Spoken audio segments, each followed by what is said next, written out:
Gracias al Señor por poder compartir con ustedes un pedacito de la palabra del Señor en este tiempo. Espero no ser tan extenso, siempre digo lo mismo. ¿Ya? Le quiero invitar a que busquen su Biblia. ¿Ya? El día de hoy dice Jesús nuestro mejor regalo, pero ya Navidad pasó, ¿cierto? Igual vamos a hablar de Jesús hoy día, ¿ya? Así que sigue siendo pertinente tener la portada. Le voy a invitar a que busquen el Evangelio de Mateo, el capítulo 11, ya, el versículo 25 al 29. ¿Ya? Le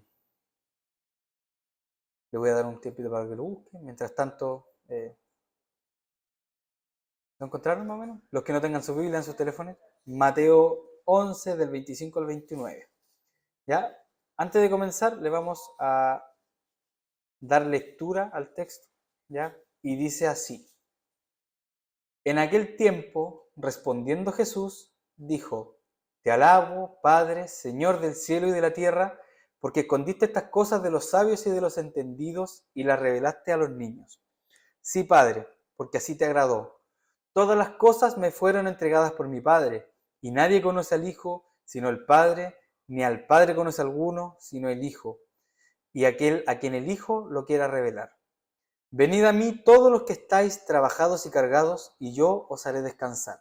Llevad mi yugo sobre vosotros, y aprended de mí, que soy manso y humilde de corazón, y hallaréis descanso para vuestras almas, porque mi yugo es fácil y ligera mi carga. Estamos a fin de año, ¿cierto? Por eso vamos a estar suavecitos hoy día, ya, con el sermón. El último domingo de diciembre, lo que significa que para algunos empiezan las vacaciones, para otros no. Los que trabajamos en colegios sí, tenemos vacaciones largas. Pero sí, lo que sí empieza es que uno empieza a hacer el recuento de lo que se hizo en el año, lo que no se alcanzó a hacer. Hacemos un análisis de cómo nos portamos, cómo anduvo el hogar, cómo anduvo la familia, cómo anduvo el empleo, cómo nos portamos nosotros, cómo fue nuestra vida, cómo fue nuestro crecimiento, cómo fue el crecimiento de la iglesia y nuestro crecimiento como cristianos. Si no lo ha hecho todavía, el 31 se acerca, empieza a hacer su balance más o menos de cómo se ha portado, ya, cómo ha andado. Pero si miramos nosotros y hacemos este recuento al que no lo ha hecho, yo creo que todos ya hemos hecho más o menos el resumen del año. Pero si no lo hemos hecho, miremos un poquito hacia atrás. ¿Y a qué conclusión llegamos? ¿Cómo anduvimos? ¿Anduvimos de gloria en gloria? ¿De victoria en victoria? ¿O estábamos porrazo tras porrazo, embarrada tras embarrada? Cada uno sabe cómo le fue. Y muchas veces nosotros nos vamos a dar cuenta, la mayoría, que llegamos, como dice una canción, sobreviviendo apenas. Y si nos vemos en nuestro corazón y nuestra vida, estamos llenos de cosas que hemos hecho que nos atormentan un poquito el corazón. Lo más curioso es que, como nuestra propia tendencia de ser humano nos orilla a hacer, tratamos de ojalá ocultarle al Señor todas nuestras caídas, todos nuestros porrazos y tratar de solucionar nuestros problemas que hemos tenido en la fe solos. Diciendo, no, pero Señor, ¿cómo es posible que yo haga esto? No, yo tengo que tratar de cambiar de alguna u otra manera. Y tratamos de escapar hacia nuestra propia manera de solucionar las cosas en vez de huir y escondernos en el Señor. Por eso es necesario siempre que nosotros recordemos que el Señor tiene un camino mucho mejor, que todo lo que podamos hacer sin Él no nos va a llevar a ninguna parte y por el contrario, cerca de Él es la única manera y el único lugar donde nosotros vamos a encontrar la verdadera paz y el verdadero descanso. Es bastante llamativo el texto que encontramos acá. Si usted lee el Evangelio de Mateo en el capítulo 11, justo antes, un par de versículos antes, está el Señor súper enojado, recriminándole a un par de ciudades donde Él hizo muchos milagros, pero no se quisieron arrepentir. Y el Señor súper enojado, ¡ay de ti, Corazín! ¡Ay de ti, Betsaida! ¡Oh!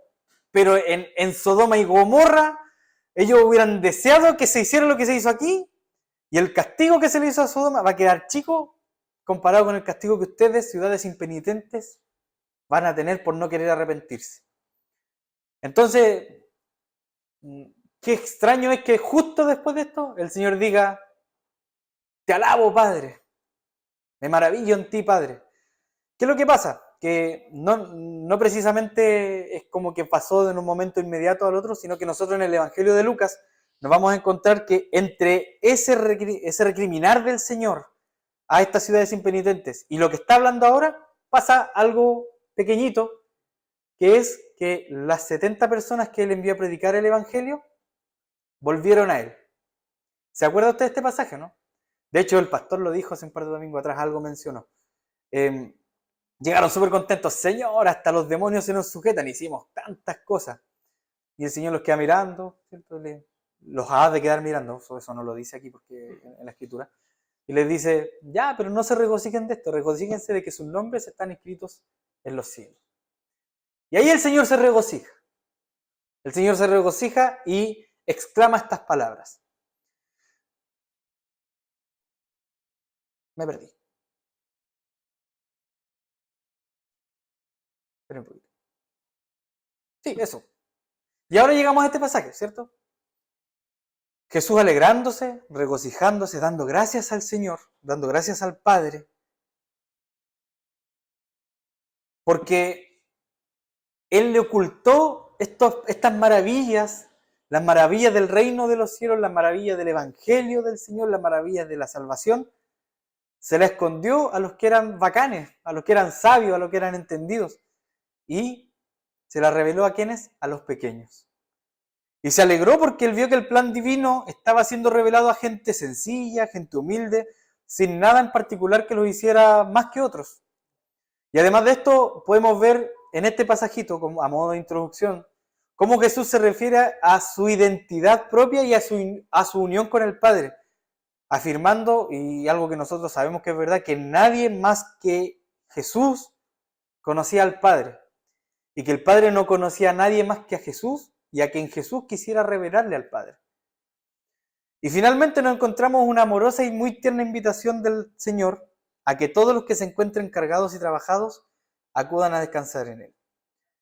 Así que en este domingo, como usted puede ver, tengo 3 cositas que decirle, 3 puntitos que comentar con usted, acerca de la relación que Jesús tiene con usted y que tiene conmigo. Y estas 3 verdades nos invitan a amar mucho más a nuestro Señor y nos invitan a que confiemos y entreguemos toda nuestra vida verdaderamente en Él. Así que vamos a comenzar con el primer punto del día de hoy, que es que Jesús se goza en nuestra pequeñez. ¿Sabe lo que es pequeñez, cierto? En nuestra cualidad de ser pequeños. Porque los 2 primeros versículos, el 25 y el 26, nos muestran primeramente a 2 grupos de personas. En primer lugar nos vamos a encontrar a los que son sabios y entendidos. Y en segundo lugar nos encontramos a los gracias, a los pequeños, ¿ya? Traten de responder, estamos a fin de año ya, porque se me cansa la boca. Tengo agüita por aquí. Déjenme tomar agüita. En primer lugar, el Señor agradece al Padre porque le oculta todas estas cosas. ¿Qué son todas estas cosas? La revelación completa del Evangelio y de la gracia de Dios al primer grupo de los bacanes. Y decide revelárselo al grupo de los que no tenemos ni un brillo, ¿cierto? Y esta preferencia por escoger el Señor a quienes nosotros no escogeríamos, se remonta y la vamos a ver a lo largo de muchos pasajes de la Escritura. Por ejemplo, cuando Dios escogió a Israel, el más minúsculo, el más fome, el pueblo sin nada que entregarle, ¿cierto? O la elección de la ciudad de Belén, como la más pequeña de todas las ciudades de Israel, donde vino a nacer el Señor. O la elección de un carpintero y su prometida joven de 14 años para ser la familia terrenal del Señor. Y ahora vemos que Dios también prefiere revelar toda la gloria del Evangelio, de su gracia y un montón de señales maravillosas a gente pequeña, gente humilde, gente sencilla. Y cuando el Señor diferencia en realidad entre los que son sabios y entendidos y los pequeños, no lo hace hablando principalmente de su intelecto, que es lo que uno podría desprender primeramente del pasaje, porque cuando uno ve sabio, la gente que sabe harto, la gente estudiosa, la gente bacán, la gente pudiente. Pero no, en el caso, porque si ser intelectualmente entendidos, si ser doctos y tener harta cultura fueron requisitos excluyentes para ser salvo, entonces yo no estaría aquí, ¿cierto? Yo soy inteligentazo, ¿cierto? Tengo hartas cualidades. No, mentira, ya, eso es una bromita. No espere que yo, no crea que yo me considero bacán. Pero si Jesús en realidad se estuviera refiriendo a la capacidad o inteligencia de cierto grupo de personas, entonces los cristianos no deberíamos ir a la universidad, no deberíamos aprender a leer, no deberíamos estar al día en el contexto del mundo, ni deberíamos tampoco esforzarnos por leer la Escritura, porque algunos dicen que la letra mata. Pero nosotros podemos, por el contrario, ver que a Dios le agrada el conocimiento y le agrada la sabiduría, entonces se genera una pequeña paradoja acá, porque el Señor le está ocultando el conocimiento del Evangelio a los sabios y entendidos, pero a Dios le agrada que nosotros seamos sabios. Dios nos insta a buscar la sabiduría. Entonces, ¿quiénes son estos sabios y estos entendidos de quienes Dios decidió ocultarse, de quienes Dios decidió ocultar el Evangelio? Y para entender esto, quiero que recordemos que en los tiempos de Jesús había cierto tipo de personas que se jactaban de conocer la Escritura de tapa a tapa, de que observaban y de guardaban la ley de Dios, pero de letra a letra. Y más encima, cuando tuvieron al Dios encarnado enfrente suyo, no lo reconocieron como tal, sino que se esmeraron en desacreditarlo, en humillarlo, en ir contra de él, a tal punto que terminaron celebrando la victoria de que él fue clavado en una cruz. ¿Eran ellos sabios? Podría decirse en parte que sí. Sabían harto, conocían la Escritura. ¿Eran entendidos? Claramente. ¿Eran de alto estatus en la sociedad? Obvio que sí. ¿Tenían ellos la sabiduría de Dios? No. ¿Eran sabios según quién?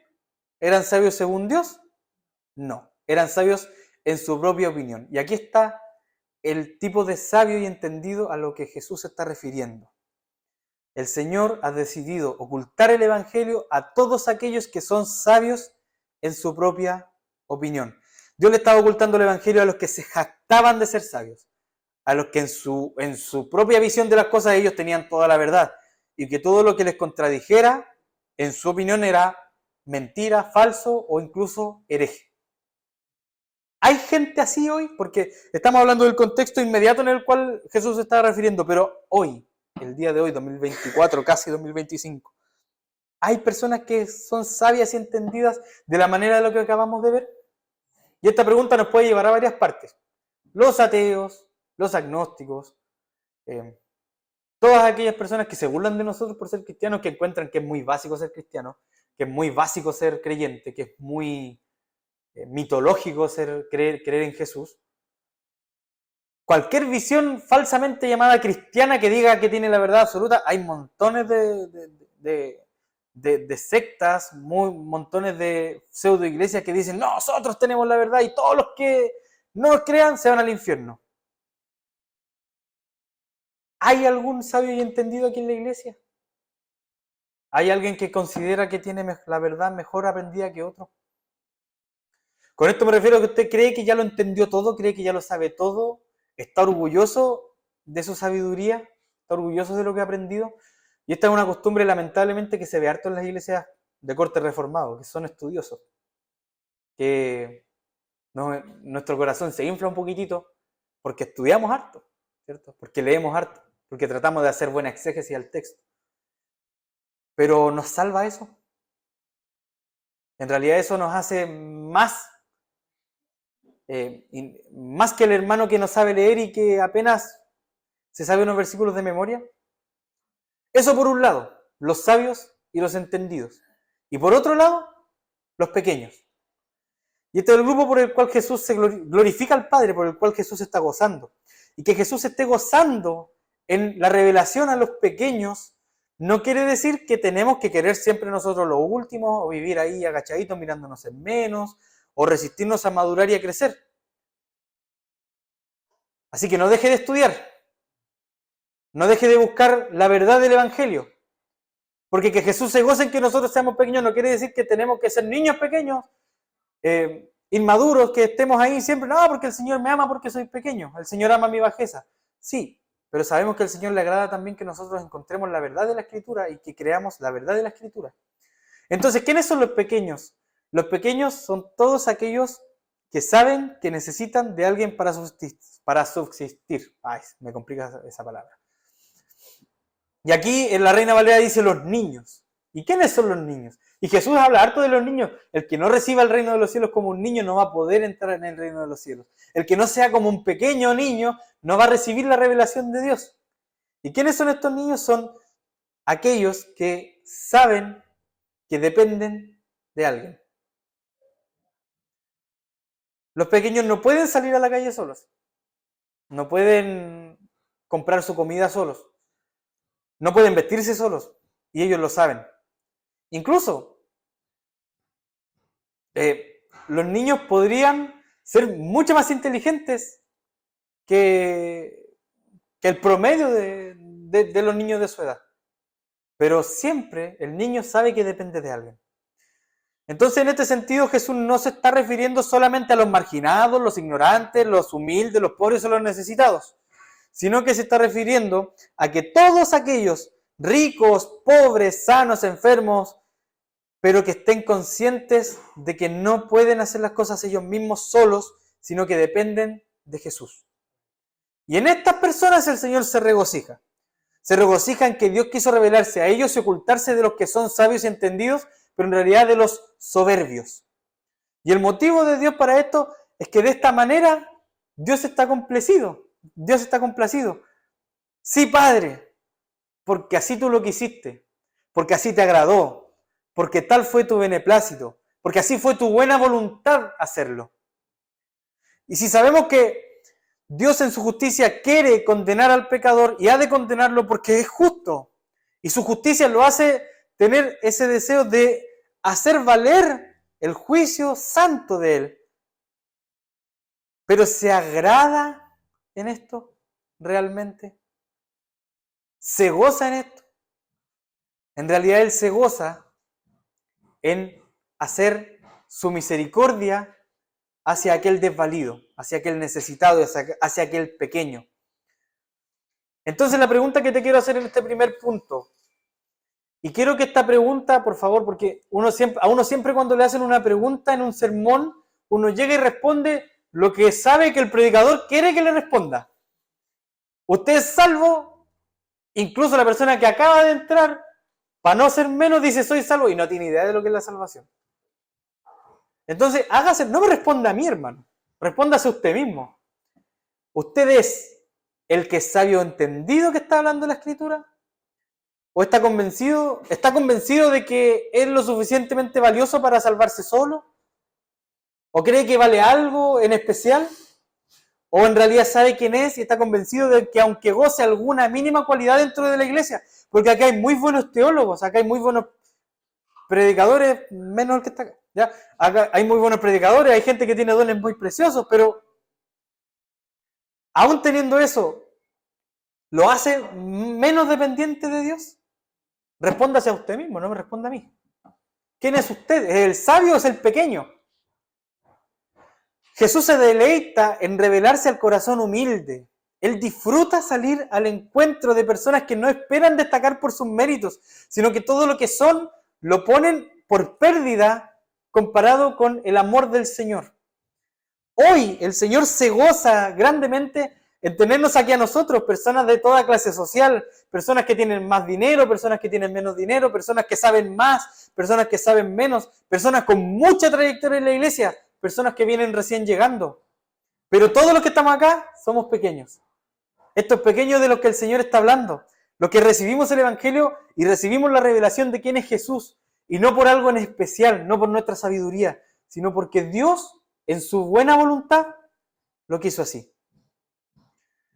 Y le digo al tiro que el resto del sermón es para los que respondieron en su corazón que son pequeños, así que los que son sabios y entendidos vayan a tomarse el cafecito, preparen la coinonía, vayan a ver si la bebida se está descongelando, porque los que estamos pequeños vamos a seguir acá escuchando el resto del sermón que es para todos los que somos pequeños. Hemos llegado a su conclusión, ¿cierto? ¿Somos los pequeños? ¿Sí? Levante la mano el que es sabio y entendido. Muy bien.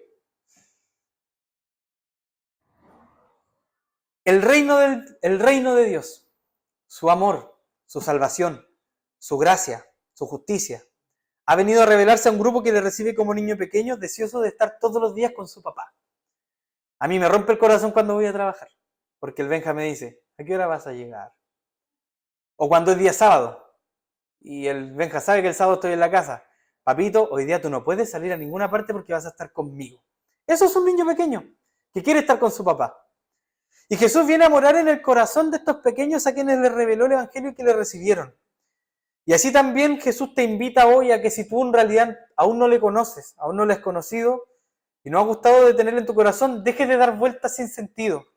No te pongas soberbio tratando de tú agradarle al Señor porque por ser bonito o por saber o por entender, sino que te muestres como cual pequeño, te acerques a Él y te entregues a Él.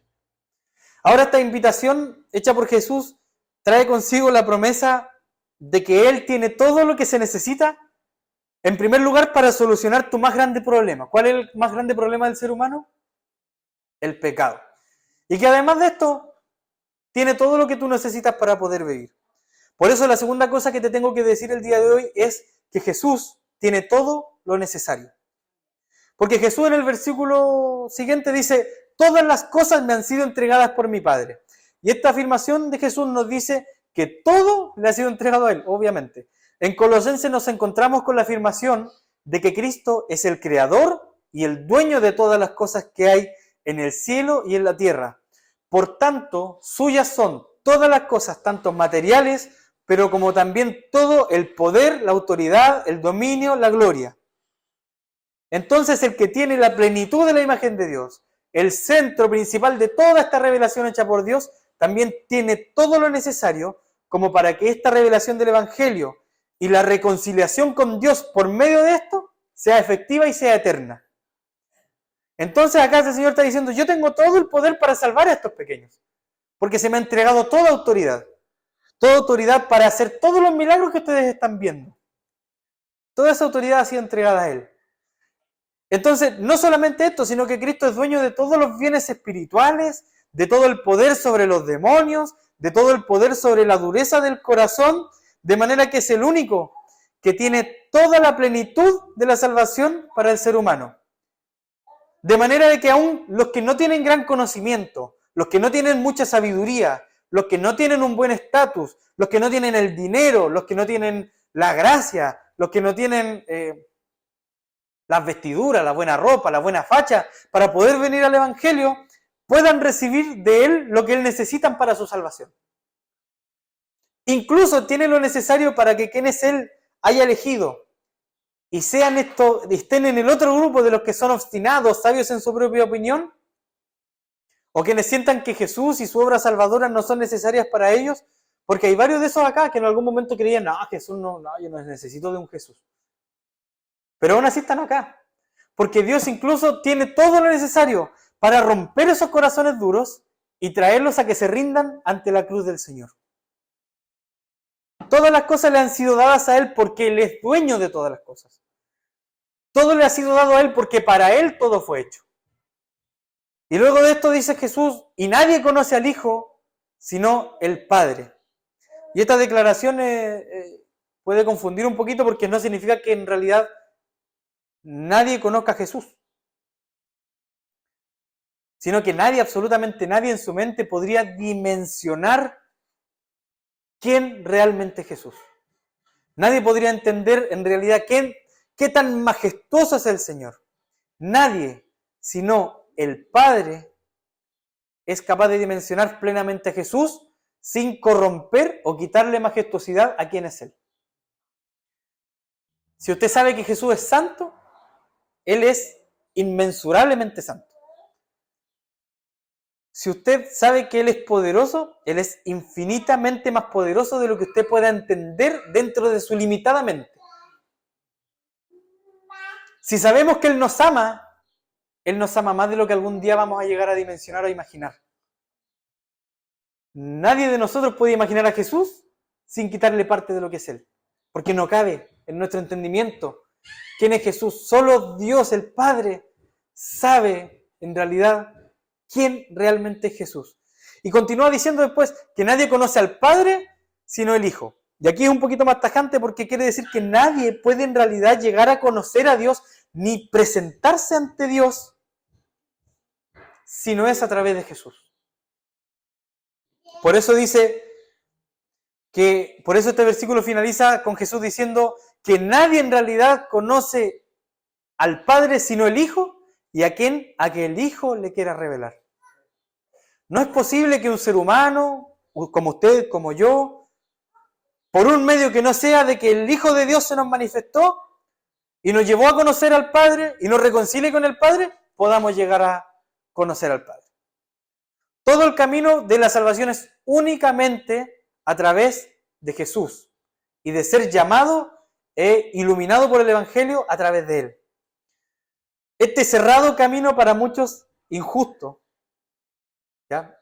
Algunos cristianos incluso consideran un poquito injusto el tema de lo que es la predestinación y el llamado eficaz de Jesús y la gracia irresistible de Jesús manifestada en que si Él llama no tenemos nada que hacer más que correr a la cruz de Jesús y que hemos sido elegidos por Él y que nosotros no fuimos porque quisimos, sino que fuimos porque el Hijo quiso revelarse a nosotros y quiso llevarnos al Padre. Este camino en realidad debería llenarnos a nosotros, porque para algunos dice, Dios es injusto al Él elegir quién se salva y quién no.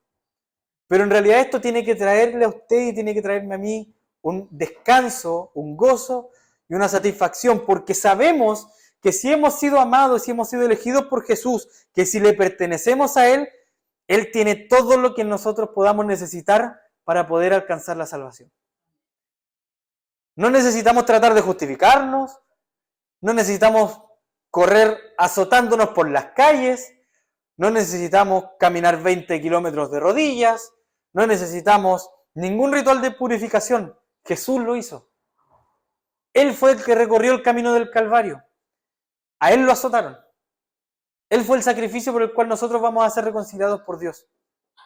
Él tiene todo lo que necesitas para tu salvación y también tiene todo lo que necesitas para vivir. En Jesús está todo. Dice la palabra del Señor, y el Señor dice, busquen primeramente el reino de Dios y su justicia, y todas las demás cosas os serán añadidas. No confunda esto con la teología de la prosperidad. No le estoy diciendo que si usted quiere un auto, Dios se lo va a dar. No estoy diciéndole que si usted necesita comer manjares todos los días, usted lo va a tener. No, usted tiene, en Jesús usted tiene lo que necesita. Y finalmente, para terminar este punto, este versículo a mí me trae a la memoria las palabras de Paul Washer que una vez escuché, que en sus prédicas una vez decía que un hermano, después de un sermón, dijo, sí, hermano Paul Washer, tú tienes toda la razón, Cristo es todo lo que necesitamos. Y él le responde, no, hermano, Cristo no es lo que necesitamos, Cristo es lo único que tenemos. ¿Y por qué digo esto? ¿Por qué dijo esto? Porque aunque tú tengas todo lo que necesites para vivir, para ser salvo, tú puedes entender en la Escritura que aunque Él lo tiene todo, pero también es lo único, el único camino, la única manera de alcanzar la salvación. Jesús tiene todo lo que necesitas para ser salvo y para poder mantenerte en tu salvación. Pero no se te olvide que Él es lo único que tienes. Y Él es lo único realmente de valor que tú tienes. Y aquí algunos encuentran que, están encerrados y seguir a Jesús nos va a traer puros problemas. Que el peso de Jesús se hace a veces imposible de llevar. Le decían a Jesús, son duras tus palabras, ¿quién las va a poder cumplir? Pero la realidad en realidad es otra. Porque sí, no le voy a decir, mentirle acá, que servir al Señor es un camino cubierto por pétalos de rosa y que nunca le va a venir un problema, nunca va a tener una dificultad. Pero Jesús, Él nos ofrece algo muy, muy, muy tierno y algo muy refrescante. Él nos ofrece descanso. Y ese es el tercer punto. Jesús es nuestro descanso. Y aquí está el versículo que todos se saben de memoria, ¿cierto? Yo lo predicaba en la calle antes cuando salía a predicar. Venid a mí todos los que estáis trabajados y cargados, y yo los haré descansar. Las tiernas palabras de Jesús que estoy seguro que usted se sabe de memoria. Y qué gran llamado del Señor para que todo aquel que esté cansado de tratar de salvarse solo, pueda correr al descanso en Jesús. Qué gran noticia para alguien cuyo corazón se lo pasa maltratándose porque no llega a ser de la altura que le dicen que tiene que ser para poder ser salvo. Qué gran alegría esto, por eso le hacía esta pregunta al principio, escuchar esto, y qué gran alegría quizá para usted o para mí, escuchar esto hoy, que la pasamos todo el año entre golpe y porrazo, todos los domingos prometiéndole al Señor, esta semana sí voy a dar la altura. Y no llegó ni al martes. Se cayó y se desplomó de nuevo y ahí quedó tirado otra vez. Qué tiernas palabras dice aquel que estaba un par de versículos atrás condenando a ciudades enteras que eran arrogantes y no se querían convertir, pero que promete descanso al que llega como un niño pequeño a rendirse a él. Y el Señor no está haciendo un llamado a los que quieren que su vida se solucione, no está haciendo un llamado a los que trabajan 60 horas a la semana porque no les alcanza el sueldo y por eso están cansados. ¿Por qué me haces decir, no? Tampoco está invitando a los que su trabajo los hace estar cansados y llegan aquí tristes, llenos de problemas porque mi polola me dejó abandonado. Y estoy cansado, Señor, de que mi polola me abandone. No, está invitando a los que están llenos y ya cansados de las cargas de sus propios pecados. Y que en su conciencia saben que permanecer así les acarrea el juicio eterno de Dios. Entonces les dice, vengan a mí y dejen de tratar de pelear solos. Dejen de tratar de agradar a Dios sin mí. Vengan a mí y yo los haré descansar. Y ese yugo que están cargando lo van a poder dejar. Pero en cambio les dice, tomen mi yugo sobre vosotros. No es como que ya te quito las cargas y ahora corre libre por el prado y sé feliz y sigue haciendo las tonteras que hacías, pero ahora sin carga. No, le dice, cambia el yugo pesado que tú tienes de tu pecado y de tu conciencia que te acusa y lleva mi yugo sobre ti, que es facilito de llevar. Entonces no solamente les está ofreciendo levantar y quitar el yugo de la ley, bajo el cual toda la criatura sin Cristo está, sino que en este llamado a todos los cansados, Cristo está hablándole a quien en su conciencia sabe que no tiene escapatoria alguna, que aunque trate de ser buena persona no le va a alcanzar. El trabajado es el que se ha rendido, el que ya entendió que no va a ir a ninguna parte por sus propios medios, que depende del rescate de alguien. Y Cristo es aquel que te va a rescatar. Cristo se presenta como aquel a quien el cansado debe recurrir. Ningún otro, ya que realmente Él es el único que le puede ofrecer descansar. Llevad mi yugo sobre nosotros. Cambien el yugo que les causa encontrarse en esta condición. En la Escritura el yugo es símbolo de servidumbre y de esclavitud. Entonces cuando la persona se encuentra bajo el yugo de la ley, quiere decir que le sirve a la ley. Cuando la persona se encuentra bajo el yugo de la ceremonia, quiere decir que está obligado a ir tras las ceremonias para poder salvarse. Y este yugo estaba impuesto en el contexto inmediato de este texto sobre todos aquellos que estaban escuchando este mensaje, pero que estaban bajo el yugo de la servidumbre a la ley moral que le estaban imponiendo. Y que le decían que era el único medio para alcanzar la vida eterna. Y hoy este yugo es la esclavitud a cualquier cosa ajena a Jesús. Este yugo es valerse de cualquier cosa que no sea Él y su persona y su obra para intentar alcanzar o algún tipo de estándar o alcanzar la vida eterna. Y llevar este yugo es como tratar de arar en cemento, porque no se van a mover de ahí. Solamente le va a causar cansancio, le va a causar dolor, y en vano. Pero Jesús invita a los que lo están escuchando a que dejen ese yugo injusto y tomen su yugo. Un yugo que no tiene la forma tradicional. Usted sabe cuáles son los yugos, ¿cierto? Lo ocupan harto de adorno en las casitas. Que tiene dos cositas para que vayan dos bueyes. Pero este yugo de Jesús no tiene esa forma. Tiene la forma de una cruz. De una cruz que Él ya llevó. Y por eso mismo ahora para nosotros es un yugo liviano, con una carga ligera, que no está exenta de problemas, porque nos vamos a tropezar en el yugo. Pero está Jesús al otro lado llevándolo con nosotros. Eso es lo que lo hace que sea liviano. Que tú no peleas solo, que tú no caminas solo. Desde que el Señor te salvó, te llamó y tú caíste a sus pies, ya no llevas este yugo solo. Y después nos dice que tomemos siempre su ejemplo y que le imitemos. Aprended de mí, que yo soy manso y humilde de corazón. Aprender de Jesús es ser imitador de Él, procurar llevar el yugo como lo llevó Él, con mansedumbre, con humildad. y aprender todos los días a llevar el yugo de Él. Y estar caminando al lado de Él podría parecer difícil, y ha sido difícil. Y muchas veces hemos querido dejar un poquito el yugo del Señor y volver al yugo antiguo. Y cada vez que volvemos a tomar el yugo antiguo, volvemos a quedar cansados, volvemos a estar agotados. Y el Señor todos los días nos sigue invitando, pero toma mi yugo sobre ti y aprende de mí.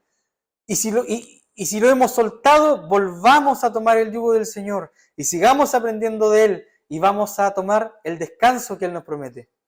Porque aunque nos cueste, aunque sea lleno de dificultades, aunque efectivamente involucre un costo, la paz del Señor que nos hace descansar torna todas estas dificultades y las convierte en algo fácil y liviano de llevar. Así que el día de hoy, hermano, quiero animarte a que recuerdes que aunque el camino este año ha estado súper difícil, aunque probablemente llegaste cansado, y no cansado porque trabajaste harto, cansado porque estás cansado de pecar, porque estás cansado de no dar la talla, porque estás cansado de que no lograste al final ser más cristiano que el año pasado. Porque el año pasado estoy seguro que todos en nuestros votos de fin de año dijimos, este año, Señor, me pongo las pilas en el Evangelio. Y estamos en las mismas. Si no peor, de repente. Así que si estás trabajado y cargado, ven a descansar en el Señor. Y a quien esté buscando estar en paz, Jesús le da la paz. A quien se le hizo pesado el yugo que está llevando, teniendo que luchar constantemente contra su pecado y solucionando las cosas solo, el yugo del Señor es más fácil de llegar. Así que te invito a que sigas poniendo tus cargas en el Señor, que entregues a Él tus ansiedades, porque Él tiene cuidado de ti. Y que recuerdes con esperanza que aunque el Señor te está ofreciendo llevar paz y has disfrutado en algún momento de esta paz y de este descanso, la paz que vamos a tener cuando veamos al Señor cara a cara y vivamos con Él para siempre, va a ser la verdadera paz, el real descanso. Y aunque parezca repetitivo, porque en muchos sermones escuchamos estas palabras finales, no te olvides que un día vamos a escuchar las palabras del Señor cuando Él nos va a decir, ven, siervo fiel, entra en el gozo de tu Señor. Él es todo lo que tienes, Él tiene todo lo que tú necesitas, pero Él te invita hoy a descansar en Él, imitarlo a Él, aferrarte a Él, porque Él se goza en revelarse a ti, se goza en amarte, Él se goza en darte paz, aunque no seas el más santo, aunque seas el más espiritual, aunque no seas el más exitoso, porque Él te ama a pesar de tu pecado. Él te ama a pesar, Él te amó sabiendo que tú te ibas a caer, sabiendo que tú ibas a fallar.